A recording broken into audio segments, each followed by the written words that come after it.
In a big exclusive, sources have confirmed to Times Network that Prime Minister Narendra Modi may visit Ukraine on the 23rd of August. This will be the Prime Minister's first visit to Kyiv since Russia launched an attack on Ukraine in February of 2022. The Prime Minister earlier met the Ukrainian President Volodymyr Zelensky in June alongside the G7 summit in Italy. We're crossing over to my colleague Rishabh to tell us more about this.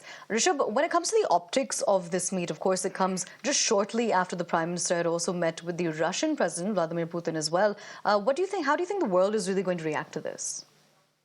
Well, see, if we talk about Prime Minister Narendra Modi and his equation with Russian President Putin or Ukrainian President Zelensky,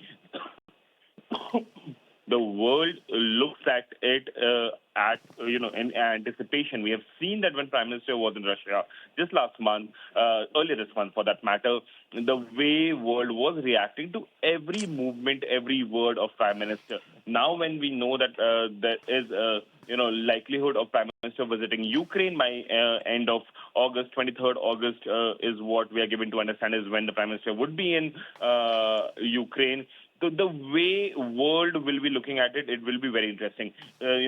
Stern reactions came in from United States or other parts of the Western world about Prime Minister's visit to Russia and how India's visit or Prime Minister's visit to Russia would have hampered the peace process. But now the news coming in that Prime Minister would be visiting Ukraine, and this shows that India has played a neutral role in this whole Russia-Ukraine conflict. Prime Minister is the leader who has been able to in person speak to Russian President Putin, where he's categorically said that war is not a solution.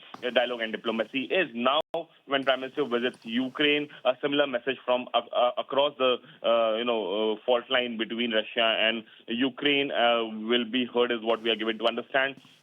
India wants to play the peacemaker between Russia and Ukraine, and that is something that India would take forward with this